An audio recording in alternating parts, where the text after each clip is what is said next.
Buenas tardes, bienvenidos al Colegio de Contadores Públicos del Estado Anzoátegui. En esta oportunidad tenemos al licenciado Ristel Rodríguez Boada, que nos viene a disertar un tema denominado el salario mínimo y el ingreso mínimo integral indexado.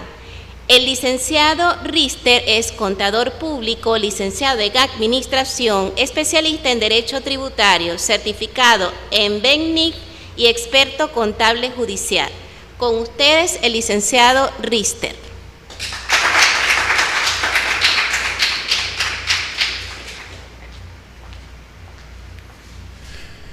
Feliz y bendecido día a todos los presentes. Agradecido con la invitación que me ha hecho la Junta Directiva de nuestro Colegio de Contadores Públicos del Estado Anzoátegui, especialmente agradecido con la Secretaría de Estudios e Investigaciones a cargo de la doctora Yoselina Rondón, agradecido también con el amigo Mauricio González en el apoyo técnico que hace posible la realización de este evento que me permite estar acá nuevamente con ustedes y plantearles el tema de hoy, titulado El salario mínimo y el ingreso mínimo integral indexado, que son conceptos que se refieren a la remuneración mínima que debe percibir un trabajador bajo relación de dependencia por la prestación de su servicio. Pero antes de abordar ese tema, es importante estar claro con la noción de salario. Salario proviene de la palabra latina salarium, y en la Ley Orgánica del Trabajo, los trabajadores y las trabajadoras podemos encontrar una noción amplia de lo que significa el salario. Eso lo encontramos en el artículo 104, específicamente en el primer párrafo, donde nos indica que el salario es toda remuneración, provecho o ventaja que corresponda al trabajador por la prestación de su servicio y que entre otros conceptos comprende comisiones, primas, gratificaciones, participación en los beneficios o utilidades, bono vacacional, así como recargo por trabajo efectuado en día feriado, horas extraordinarias y bono nocturno. Existen también formas de clasificar el salario y es importante estar claro con estas formas de clasificar el salario porque de allí deriva la base de cálculo de los beneficios que corresponden al trabajador de acuerdo con la Ley Orgánica del Trabajo. Existen dos formas de clasificar el salario, según los conceptos que lo conforman y según las formas de estipularlo. Según los conceptos que lo conforman, tenemos el salario básico, el salario normal, el salario integral y el salario para prestaciones sociales. El salario básico es el salario inicial pactado entre patrono y trabajador, lo que en algunas convenciones colectivas denominan salario tabulador. Es ese salario pactado sin adicionarle ningún otro concepto.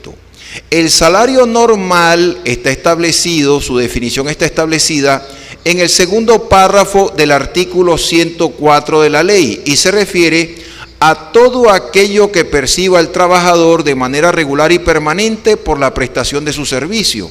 Es decir, comprende al salario básico más todo aquello que el trabajador perciba de manera regular y permanente.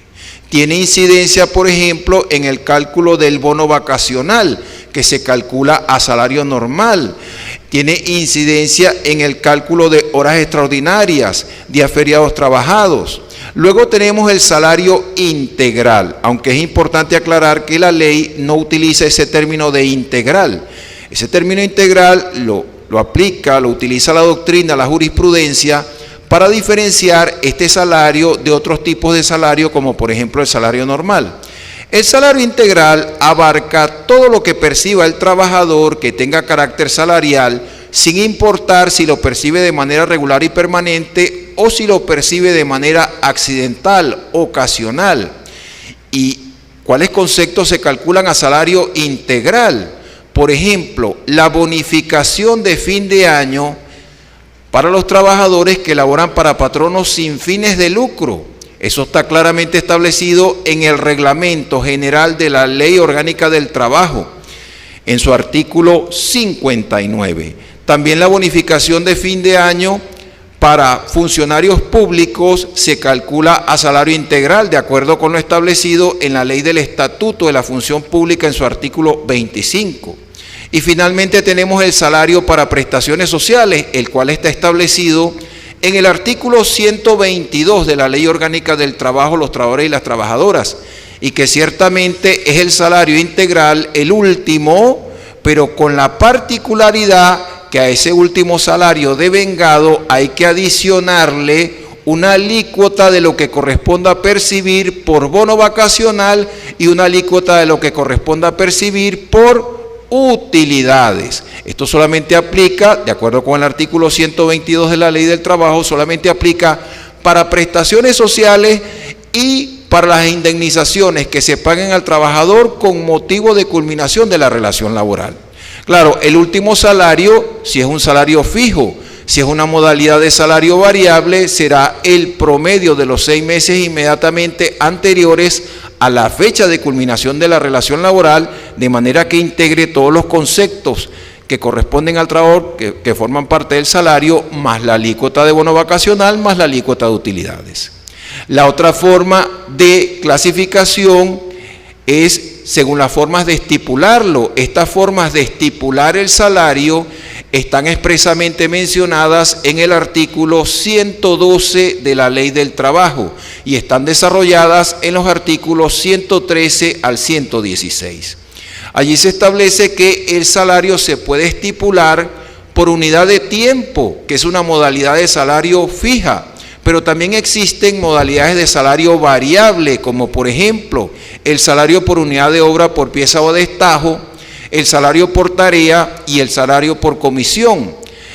Y existe también la modalidad de salario mixto, que no está expresamente establecida en la ley, pero que surge como consecuencia de estipular un salario que tenga una parte fija y otra parte variable. Por ejemplo, el sueldo de vendedores en una tienda, donde se establece un salario básico, que sería la parte fija, más un porcentaje por las ventas que efectúe, que sería la parte variable. Eso es lo que conocemos como salario mixto. Estando claro con la noción de salario y con las formas de clasificar el salario, vamos a entrar entonces a lo que es la remuneración mínima que debe percibir un trabajador, que es el salario mínimo nacional. El salario mínimo nacional se fijó por primera vez en Venezuela mediante el decreto ley número 122, publicado en Gaceta Oficial el 4 de junio de 1974. Esto fue durante el primer gobierno del presidente Carlos Andrés Pérez. De este acontecimiento al día de hoy, 25 de julio de 2024, ya se han cumplido 50 años, es decir, hace 50 años se fijó por primera vez de modo directo por el Ejecutivo Nacional el salario mínimo. Desde esa fecha hasta ahorita se ha venido ajustando por lo general con periodicidad anual.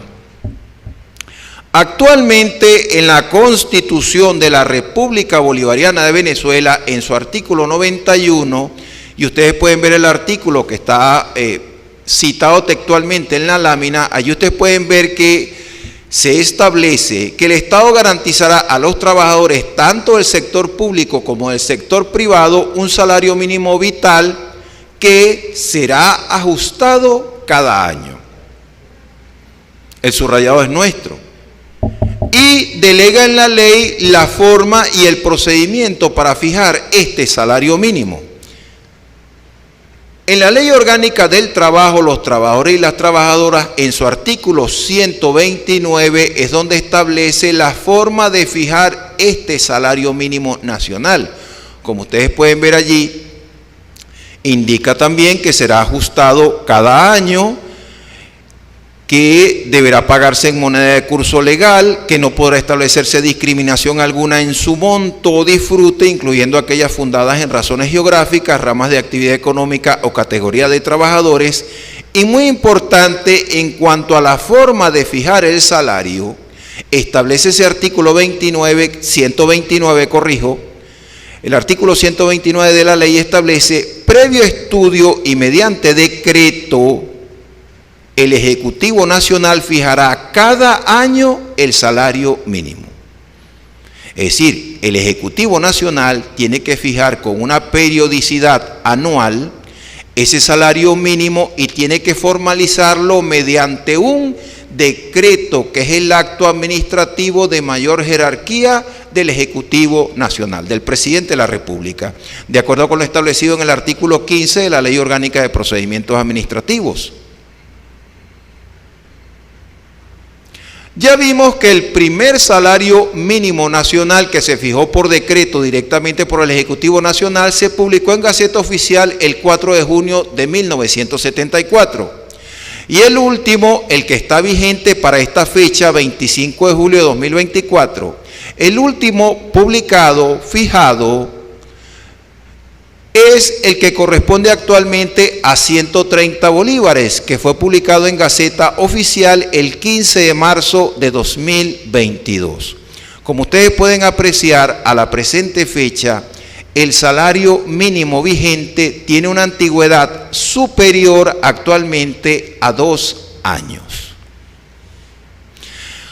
Ahora bien, este último salario mínimo de 130 bolívares, con respecto al salario mínimo anterior, al que se había fijado por decreto en el año 2021, representa un aumento porcentual del 1.747,14%.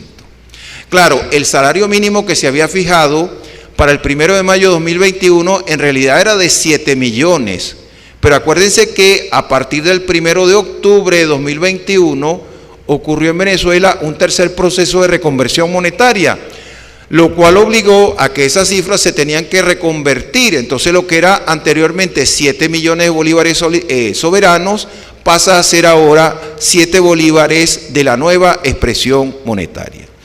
Esos 7 bolívares fueron ajustados a 130 bolívares y eso representó un aumento porcentual de 1.757,14%.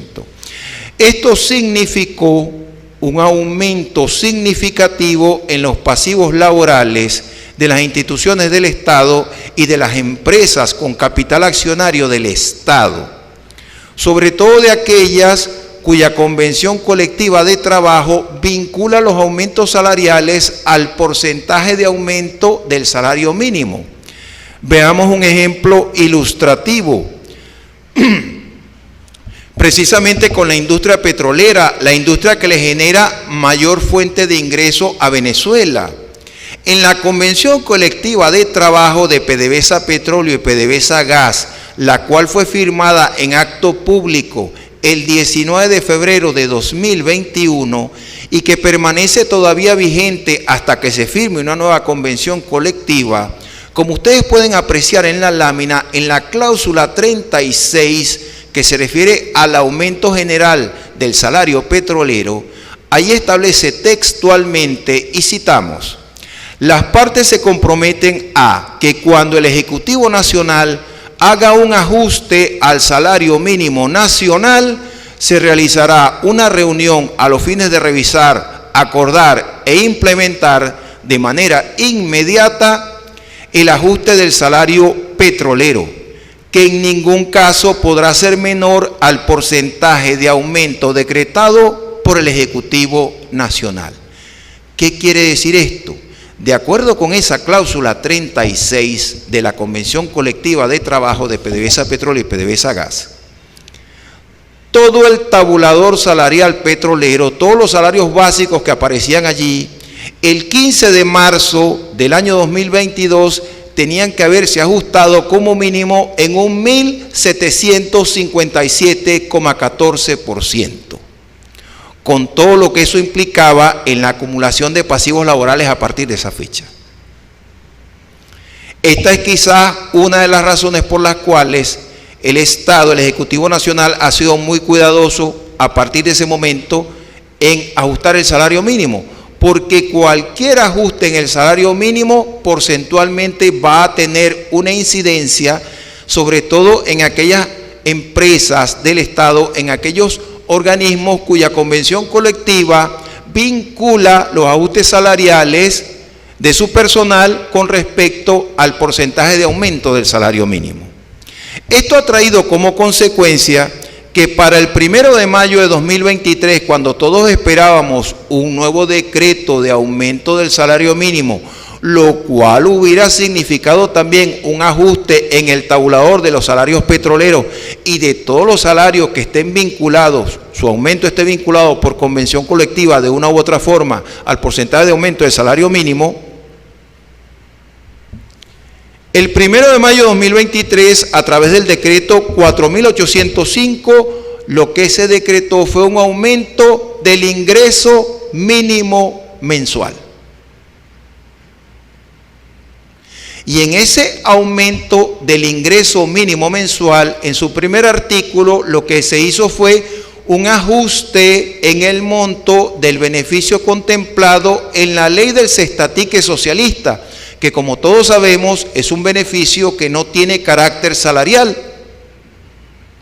En su artículo 2 lo que hace es crear una bonificación con periodicidad mensual pagadera a los funcionarios de la administración pública denominado bono de guerra económica, y en su artículo 3 hace extensivo el pago de este bono de guerra económica también a los pensionados del Instituto Venezolano de los Seguros Sociales que no sean trabajadores activos o pasivos de la administración pública.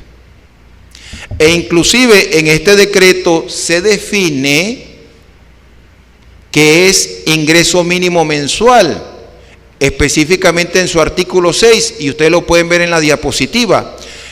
Ese ingreso mínimo mensual incluye todos los conceptos asociados al salario, con o sin incidencia salarial, y aquellos beneficios otorgados a dichos sujetos con la finalidad de incrementar la protección social del pueblo venezolano, incluidos los conceptos de cestatique socialista y el bono contra la guerra económica. La suma de tales conceptos se denominará ingreso mínimo mensual. Claro, tomando en cuenta que ese bono contra la guerra económica solo se paga a los funcionarios de la administración pública. En el sector privado, este decreto sencillamente significó un ajuste en el beneficio del cestatique socialista. El salario mínimo sigue siendo 130 bolívares.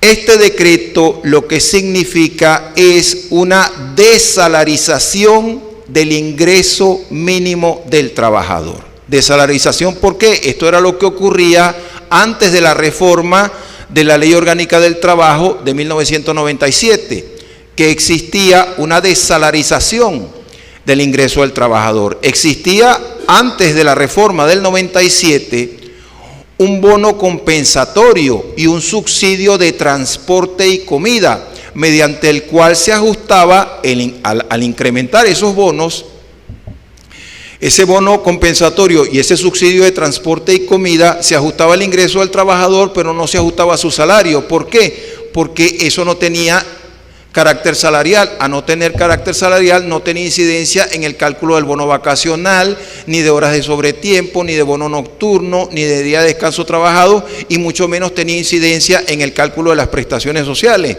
Con la reforma del 19 de junio de 1997, si bien es cierto, se sacrificó la retroactividad de las prestaciones, pero se salarizaron los bonos. Pero la ley del 97 estableció que hasta un 20% se podía excluir de la base de cálculo. Eso lo estableció en el 133 de aquella ley.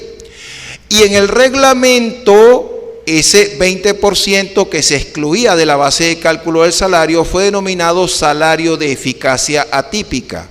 Ese salario de eficacia atípica fue eliminado con la Ley Orgánica del Trabajo, los trabajadores y las trabajadoras, que entró en vigencia a partir de su publicación en Gaceta el 7 de mayo del año 2012.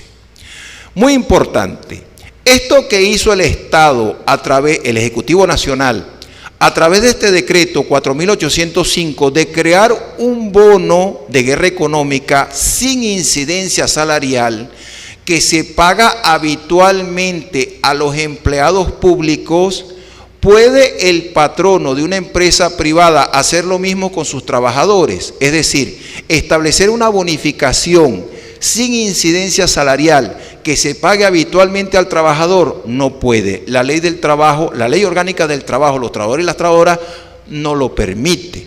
Recuérdense que a los trabajadores públicos le aplica la ley del Estatuto de la Función Pública y a los trabajadores del sector privado le aplica la ley orgánica del trabajo, los trabajadores y las trabajadoras.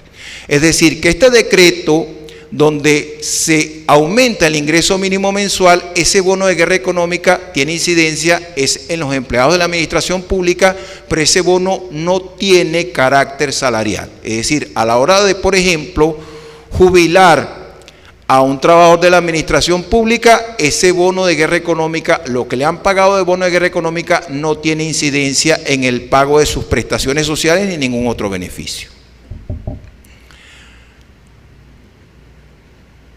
Para el 1 de mayo de 2024, cuando esperábamos un nuevo decreto, ya sea de aumento del salario o de aumento del ingreso mínimo mensual, el presidente de la República anuncia lo que él ha denominado el ingreso mínimo integral indexado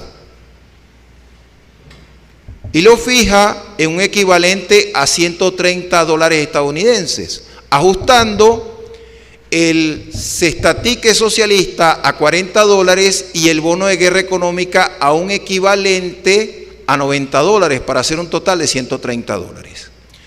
Pero no cumplió con la formalidad de publicarlo a través de un decreto, que es el acto administrativo de mayor jerarquía del presidente de la República. Este concepto de ingreso mínimo integral indexado aparece formalmente establecido, mencionado, es días después, el 8 de mayo del presente año 2024, en la Ley de Protección de las Pensiones de Seguridad Social frente al bloqueo imperialista. En esa ley se crea una nueva contribución especial para la protección de las pensiones que aplica, cuya base de cálculo, que está establecida en el artículo 7 de esa ley, la base de cálculo se aplica el porcentaje de esa contribución sobre los pagos efectuados por el contribuyente a sus trabajadores por concepto de salario y de bonificaciones que no tengan carácter salarial. Pero se establece a su vez una base contributiva mínima por cada trabajador. Esa base contributiva mínima, y ahí es donde mencionan este término, esa base contributiva mínima no podrá ser inferior en ningún caso al ingreso mínimo integral indexado definido por el Ejecutivo Nacional. Esta ley no define por ninguna parte qué es ingreso mínimo integral indexado. Lo único que establece es que esa es la base contributiva mínima por cada trabajador y que esto lo va a definir el Ejecutivo Nacional. El Ejecutivo Nacional lo único que hizo fue anunciar el 1 de mayo de 2024 en un acto público en conmemoración al 1 de mayo que él ajustaba el salario mínimo integral indexado, según él, un equivalente a $130 estadounidenses, pero no lo formalizó mediante un decreto. Y sobre la base de eso, algunos han venido aplicando, bueno, la alícuota del 9% de esta nueva contribución aplicada a $130 estadounidenses viene siendo el equivalente a $11.7 estadounidenses. Es la base contributiva mínima por cada trabajador para efecto de esta contribución especial. Pero este término fue incluido allí como una base contributiva mínima de ese nuevo tributo, de esa contribución especial, que a pesar de ser una contribución, insólitamente se entera al Tesoro Nacional, no está afectada en su destino, como ocurre con todas las contribuciones parafiscales, sobre todo con las contribuciones de seguridad social. Ahora bien, con respecto a este ingreso mínimo integral indexado, podemos decir lo siguiente.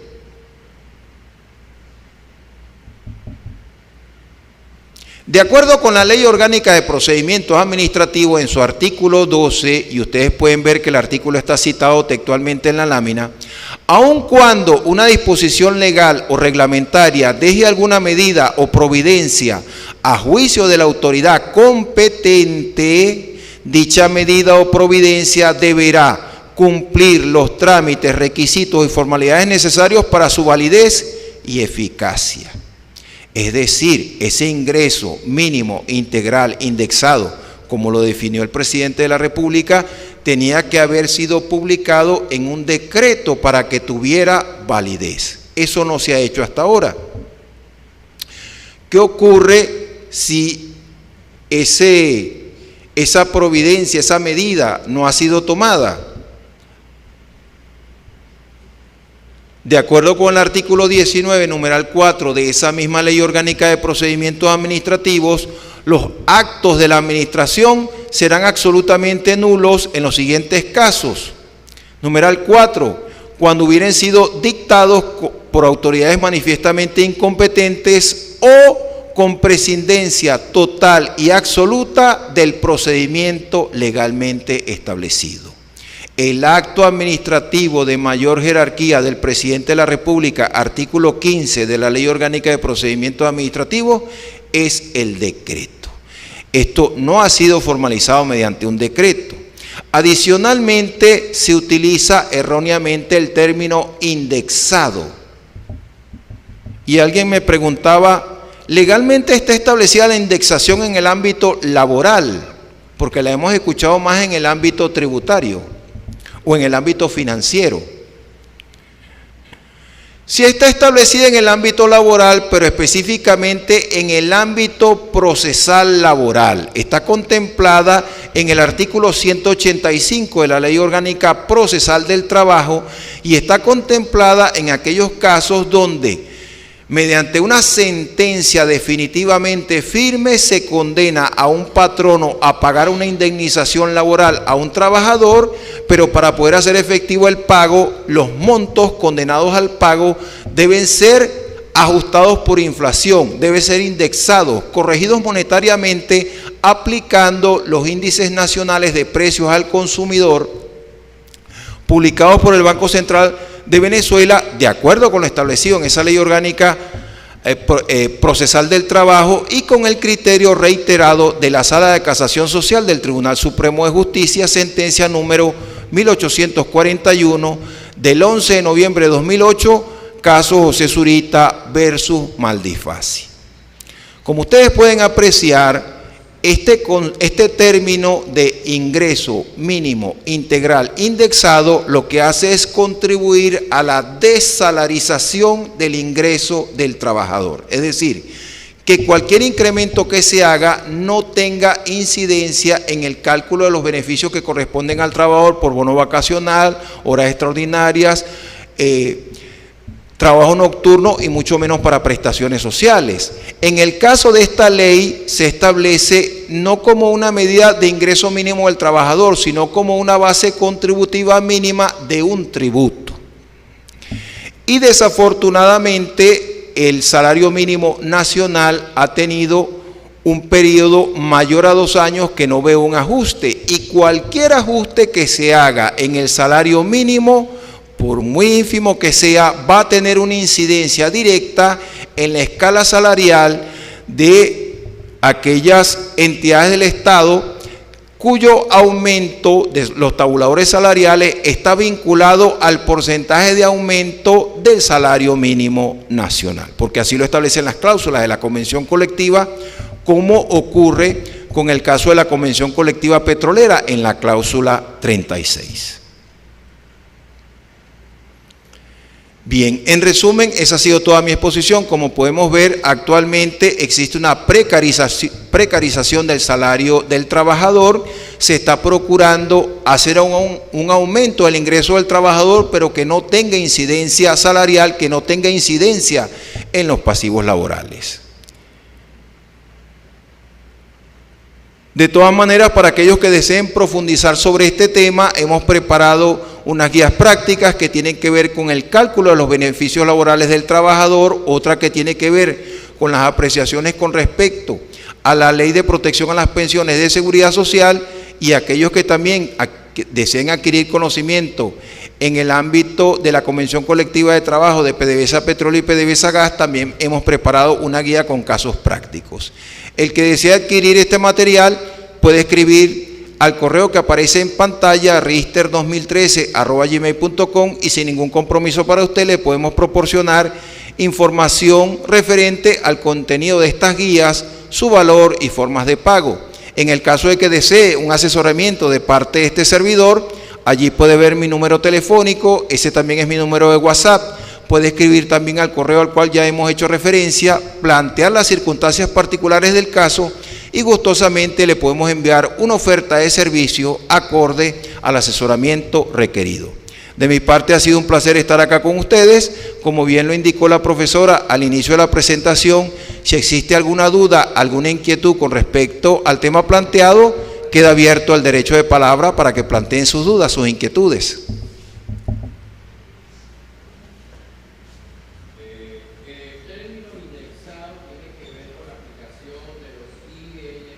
Exactamente.